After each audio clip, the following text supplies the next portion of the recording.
சஹா TV நேயர்களுக்கு வணக்கம். சஹா டிவியை பொறுத்த வரைக்கும் மனிதவள மேம்பாட்டுக்காகவே உருவாக்கப்பட்ட ஒரு சேனல். மேலும் பல பதிவுகளை பார்க்க சஹா டிவிக்கு சப்ஸ்கிரைப் பண்ணுங்க. மறக்காம அந்த பெல் பட்டனையும் கிளிக் பண்ணுங்க. ஆல் நோட்டிபிகேஷன்ஸை கிளிக் பண்ணீங்கன்னா எங்களோட பதிவுகள் உங்களுக்கு உடனே வந்து சேரும்.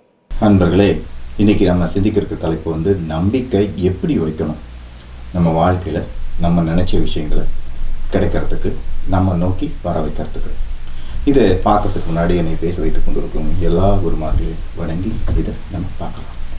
முதல்ல நம்பிக்கை எப்படி வைக்கலாம்னா முதல் கோணத்தை பார்க்கலாம். 3 கோணம் பார்க்கலாம். இதில் முதல் கோணம் குரங்கு பார்த்துருக்கீங்களா? ஒரு குட்டி குரங்கு தாய் குரங்கு எப்போவுமே கட்டியும் பிடிச்சிக்கும். அதுக்கிட்ட ஒரு பயமும் இருக்கும், ஏன்னா அது கீழே விட்டுருவோமோன்ட்டு. ஆனால் அந்த தாய் குரங்கு ஓடிக்கிட்டு இருக்கும், அது பத்திரமா இந்த குழந்தைய இந்த குட்டி குரங்கு பிடிச்சிக்கும். ஆனால் பூனையை பார்த்துருக்கீங்களா? அது எப்படின்னா அந்த குட்டி பூனையை அது வாயால் கவ்வி தூக்கிட்டு போகும் எங்கெங்கெல்லாம் கொண்டு போய் வைக்கணுமான்ட்டு. ஸோ இப்போது நீங்கள் பார்க்க வேண்டிய ஒரே விஷயம், நீங்கள் எப்படி உங்களை நம்பி சரண்டர் ஆகிறீங்க இந்த பிரபஞ்சத்துக்கிட்ட, இல்லை உங்கள் குருக்கிட்ட, உங்கள் தெய்வத்துக்கிட்ட. இது நீங்கள் 2வது மாதிரி தான் இருக்கணும். எப்படி அந்த பூனை எப்படி நம்ம அந்த குட்டியை எடுத்துகிட்டு போதோ, இந்த பிரபஞ்சமும் இந்த இறைத்தன்மையும் குருமார்களும் நம்ம முழுமையாக சரண்டரானா அவங்க பார்த்துப்பாங்கன்னு நம்ம முழுமையாக அவங்ககிட்ட விட்டுறணும். அப்போ அவங்க டேக் ஓவர் பண்ணிப்பாங்க நம்மளுடைய நியாயமான ஆசைகளை நிறைவேற்றுறதுக்கு.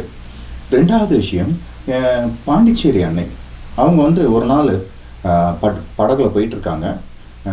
அந்த டைமில் பயங்கரமான புயல், மழை இதெல்லாம் பெய்யுது. மற்றவங்கெல்லாம் பயந்து ஓடுறாங்க, ஏன்னா அந்த கப்பலே கவுறுற மாதிரி இருக்குது.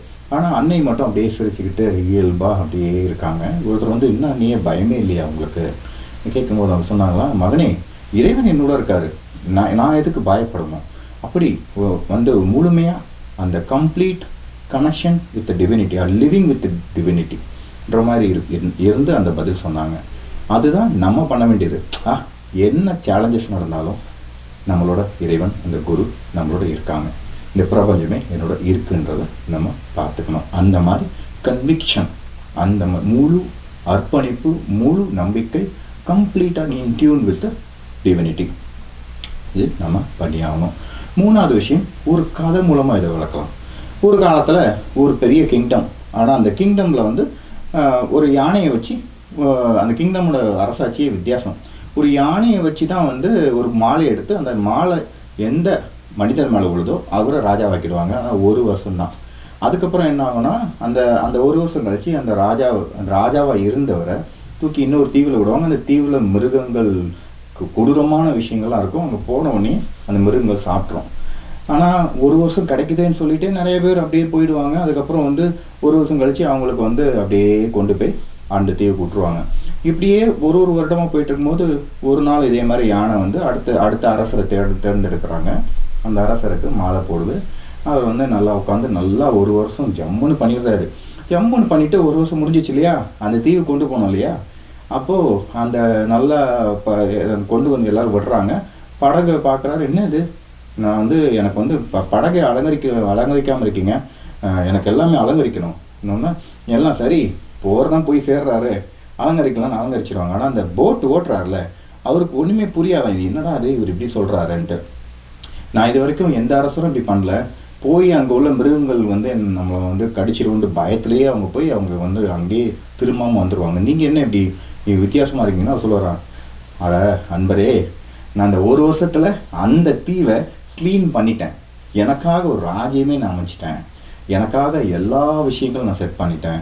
அங்கே ஒரு டீம் எனக்காக காத்துட்ருக்கு என்னை ரிசீவ் பண்ணுறதுக்கு. இப்போது நான் அங்கே போய் இந்த ராஜா வாழ்க்கையை தொடர போகிறேன்னு சொல்லி இந்த கதை முடியுமா?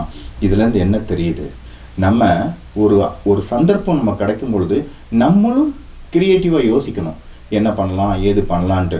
அந்த க்ரியேட்டிவாக யோசிக்கும்போது முன்னாடி சொன்ன 2 பாயிண்ட்டையும் ஞாபகம் வச்சுக்கணும், அவங்க வழி நடத்துவாங்கன்ட்டு. நம்ம ஒன்றுமே எதிர்மறையாக யோசிச்சுட்டு ஐயோ 1 வருஷமாக இந்த கதைப்படி சொல்கிறேன் இந்த மாதிரி நம்ம யோசிச்சோன்னா அது நமக்கு நல்லது கிடையாது. நமக்கும் ஒரு 6 அறிவு இருக்குது, அதை யூஸ் பண்ணி எப்படி பண்ணிக்கலான்றது தான் அந்த ராஜா மாதிரி நம்ம பார்த்துக்க வேண்டிய விஷயம். அப்போ நம்பிக்கை எங்கே இருக்குது? நம்மக்கிட்ட தான் இருக்குது. நம்பிக்கையை எப்படி நமக்கு வெளிப்படுத்தணும், வெளிக்கொண்டு வரணுன்றது நம்ம இந்த 3 விஷயத்தை பார்த்துக்கோங்க. இப்படி பார்த்துக்கிட்டாலே நமக்கு கொஞ்சம் ஏதாவது ஒரு நம்பிக்கையில்லா தன்மை வந்தால் கூட உடனே நம்மளை அப்லிஃப்ட் பண்ண முடியும். நம்மளை அப்லிஃப்ட் பண்ணோன்னா அந்த நம்பிக்கை என்றைக்குமே நிலைச்சி இருக்கும். நம்ம எல்லோருமே ஒரு விஷயத்துக்காக, ஒரு சில குறிக்கோள்களுக்காக நீங்கள் வந்திருக்கோம். அதை நோக்கி நம்ம போகும் பொழுது முதன்மையான குறிக்கோள் தெரிய வரும். அதை நம்ம வேறு பதிவில் பார்க்கலாம். மற்றபடி நம்பிக்கை நம்பிக்கை நம்பிக்கை, அந்த நம்பிக்கையை என்றைக்குமே விடாமல் நம்மளும் நல்லா இருக்கும், சுற்றி நல்லா இருக்க வைப்போம். வீடியோ தலைப்பில் பார்க்கலாம்.